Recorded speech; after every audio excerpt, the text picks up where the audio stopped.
what is being done about the problem? Well, as you probably know, in April this year, the EU announced a new strategy on combating trafficking in human beings, and I think a new law is proposed. They also got a number of other things, new regulations and trying to break the business model, and new proposals to protect victims. This has resulted in a new proposal for an EU-wide human rights law. One of the strands of it is to make human rights due diligence mandatory for all EU companies. Excuse me.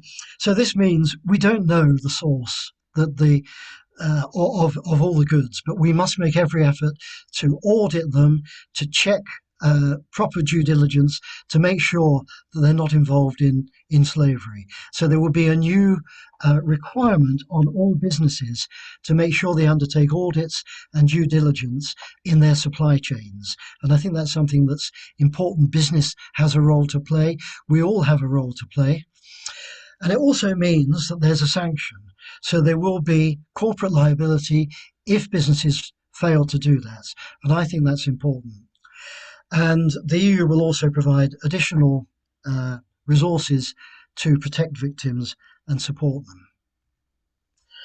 So to conclude, what I like to remember, the way to remember this is the 4 Ps.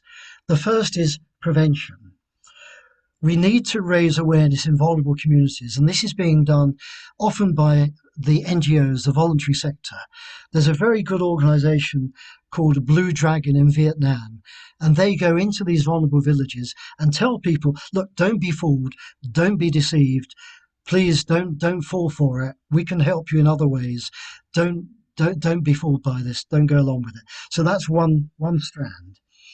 Another is, I really do believe that it's important on Western governments to have safe routes of migration so that people aren't forced to come into the country secretly, clandestinely, and then apply for asylum.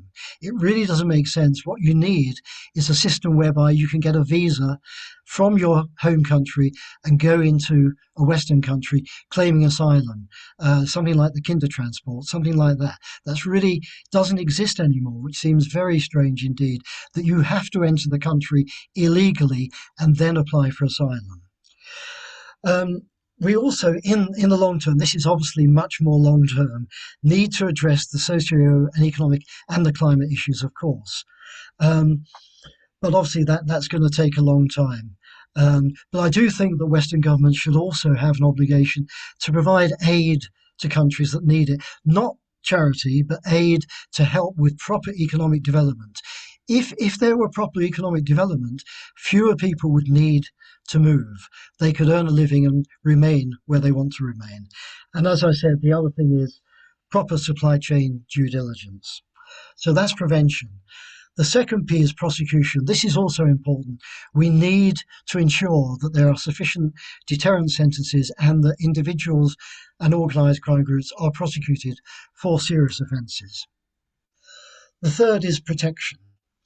And that involves medical and psychological support for victims, proper interpreting services, the provision of legal advice, financial support, housing, and opportunities for employment.